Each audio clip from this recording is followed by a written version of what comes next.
What's up, my comic comrades? Today we're jumping back into one of my favorite monthly series at the moment, and that's DC vs. Vampires. This title has been a ton of fun thus far, and we already covered the first 2 issues in the series, which you could check out right here. And today we're gonna cover issues 3 through 6. I will tell you in advance, a lot happens in these 4 issues, like a lot, especially issue 6. There's some deaths and a massive reveal. So let's jump in and see where it takes us.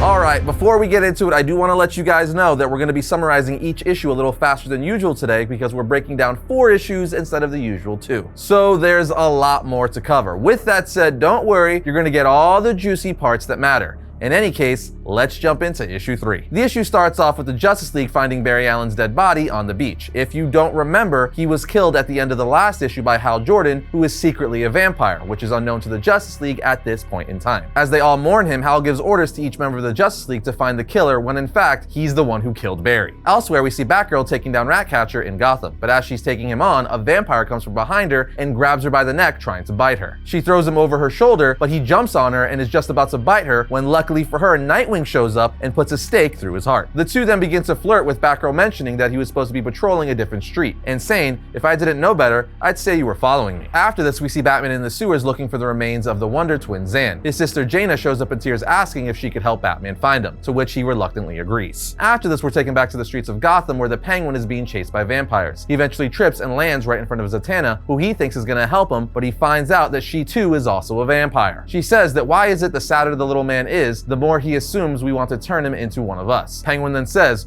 "What?" She then shows her fangs and says, "Sometimes a girl just wants to eat some junk food," as she proceeds to kill him. The comic book then jumps again and we see Wonder Woman and Hal Jordan talking at the crime scene of Barry Allen's death. After some brief back and forth, Wonder Woman realizes that something is up with Hal and throws the lasso of truth around him. He then admits to her that he is a vampire and it's wonderful. But being a vampire, Hal then uses his hypnosis on Diana, which puts her in a trance, allowing him to be free of her lasso, and then bites her on the neck, turning her into a vampire. Just like that, another Justice League member bites the dust, and a powerhouse at that. We're then taken back to the alley where Zatanna recently killed the Penguin, with Black Canary and Robin investigating. The two don't trust each other as anyone could be a vampire, so Black Canary ends up getting into a fight with Damian Wayne Robin and ultimately takes a blood sample to confirm if he's a vampire or not. Back in the sewer, Batman finds the tip of one of Zan's fingers and presents it to Jaina. Her sadness quickly turns to anger as she asks, "Who did this? Who could have done this to him?" Batman responds, "Bone is hard to cut through. Even the strongest metal blades leave particle fragments along the cut. There aren't any here. The blade wasn't made of metal. It was made of light." Elsewhere, Black Canary returns to her hideout where Roy Harper and Oliver are, and Oliver, aka Green Arrow, assumes that Batman has turned into a vampire. Then on the final pages of the issue, we are taken to the Hall of Justice where several of the Justice League members, including Superman, Plastic Man, Booster Gold, Martian Manhunter, Hawkgirl, Aquaman, and more are waiting to meet. But when Steel asks where is Batman, a voice says he was not alerted to the meeting.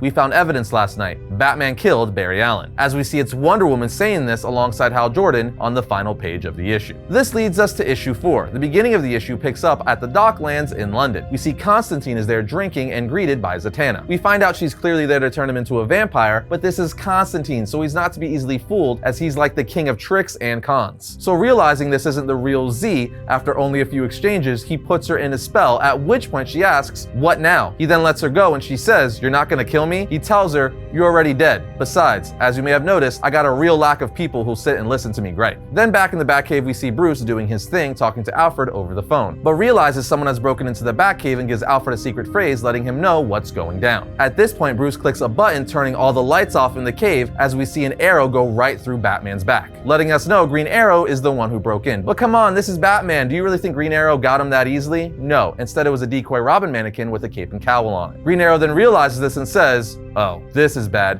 as we see Batman holding a stake behind him. Elsewhere, we see Batgirl and Nightwing find where Mary Queen of Blood is staying, with Nightwing very impressed about Batgirl's detective work. We are then taken to the Batcave where Bruce and Oliver are having an epic battle. But after Green Arrow shoots a holy water arrow at Bruce and Bruce is on top of him about to put a stake through his heart, they realize neither of them are vampires. The comic then takes us back to Constantine and Zatanna, and as the two of them are talking, Dr. Fate shows up and sees that Z is a vampire and instantly kills her, which pisses off Constantine. Fate is all like, "She was a vampire, John." He responds, "You think I'm thick? She was my friend, you pompous jerk." Fate just responds, "The vampire kingdom is marching for war. The very fate of the world is at stake." John then says, Yeah, when isn't it? Back at the Batcave, we see Oliver and Bruce starting to work together now that they know each of them isn't a vampire. We are then taken to Red Hood and Cassandra Cain Batgirl, who are hunting vampires, and the one they're currently fighting is Gorilla Grodd, who has been turned. He ultimately gets away, but not before Cassandra finds a Joker card that's a clue that tells them the Joker might be the king of the vampires. Then back at the Batcave, Bruce and Oliver are on the computer trying to determine who the vampire king might be. More intruders come in the Batcave, and this time we see it's Wonder Woman and Hal Jordan Green Lantern, who are soon followed by the rest of the Justice League. The Justice League is trying to bring in Batman and Green Arrow, thinking they're vampires, and the issue ends with them facing off against the Justice League. This leads us to issue 5. The issue starts off at one of the Joker's warehouses. We see Task Force X, aka the Suicide Squad, raiding the warehouse looking for the Joker, because Amanda Waller believes that the Joker is the king of the vampires, so she sent the Suicide Squad in to take him out. After this, we are brought back to the Batcave where the Justice League continue to fight Batman and Green Lantern. But when Superman grabs Batman saying, "Bruce, please, we'll get you help somehow," Batman just replies,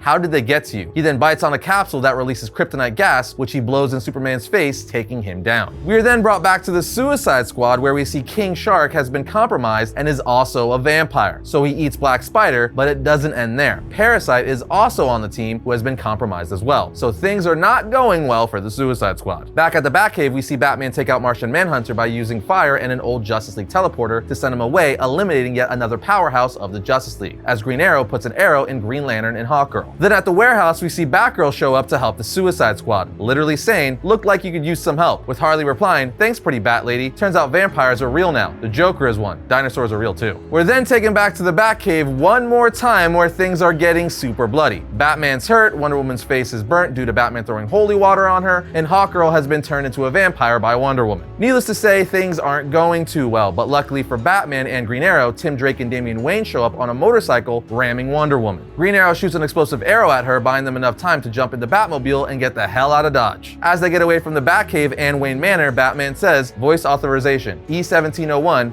PLB," which we find out is a special authorization code that blows up the Batcave and all of Wayne Manor, which he hopes will kill the Wonder Woman and Green Lantern vampires. But we see it doesn't. They actually step out of the wreckage, with Green Lantern saying they got away. Wonder Woman says, "I am aware. Master will not be pleased." But we then see Superman on the next panel saying, "He sprayed me with kryptonite. I can barely stand." Green Lantern then says, "Take it easy, Clark. We've got you now," as they are clearly going to turn him into a vampire since he's in a weakened state. And just like that, issue 5 ends. So now let's jump into issue 6, the last issue we're covering today. Issue 6 starts off with the Bat family, at least most of them, at Gotham Harbor. We see Batman getting bandaged up by Tim Drake. Nightwing then arrives saying, "I came as fast as I could. Is this everyone?" Tim Drake says, "Yeah," but Nightwing then turns his head around super fast saying, "Where's Barbara?" We're then taken back to the Suicide Squad, where we see Barbara fighting alongside of them. At this point, Harley Quinn radios into Amanda Waller, telling her the team members that have been compromised. So Waller says, "Hang tight, Quinn," as she detonates the bombs in King Shark and Parasite's head, killing them. We are then taken back to Gotham Harbor, where a barricade is being built so that Wonder Woman and Green Lantern can't get in so easily. But needless to say, that doesn't work, and Green Lantern and Wonder Woman arrive anyway. At this point, Wonder Woman and Green Lantern try to convince the Bat family and Green Arrow that they should join their side and become vampires, that it's fun to be immortal. Think of all the things you could accomplish being immortal. Obviously, they all decline, with Green Lantern saying, "Don't say I didn't try," as he begins to attack them. Long story short, this leads to yet another bloody fight. But ultimately, the Bat family is able to restrain Wonder Woman with her own lasso, and by tricking Green Lantern, Alfred came out of nowhere and chopped off his ring arm. He did so with an axe that was painted yellow because, as we all know,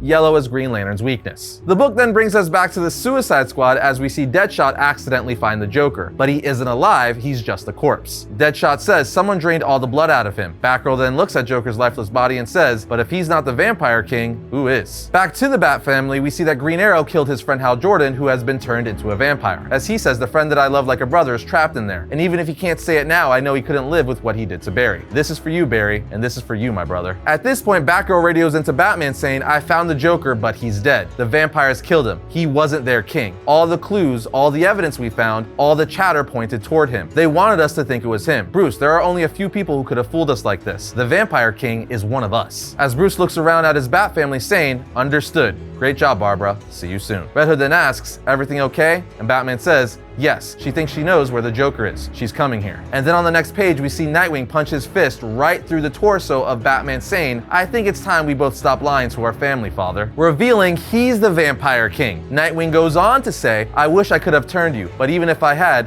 I still could have never trusted you." At this point, the entire Bat family starts attacking Nightwing as Damian runs over to his father saying, "Father, hang on.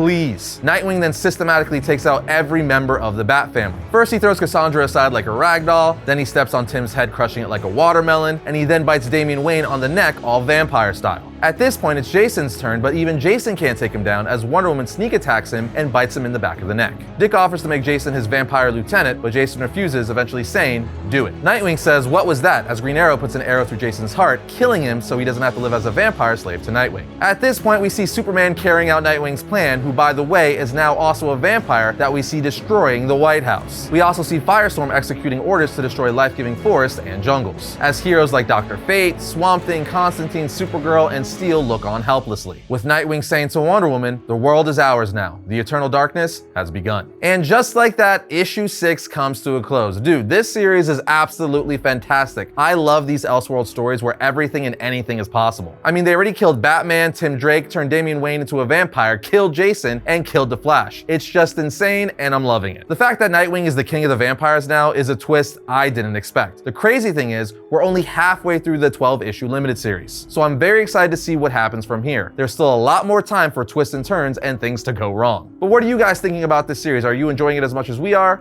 Let us know in the comments. And that's gonna bring today's video to a close, but if you like this video, check out this one right here. And if you like all of our videos, like, subscribe, and comment. It helps us out. But other than that, I'll see you guys next time when I talk about all things comics.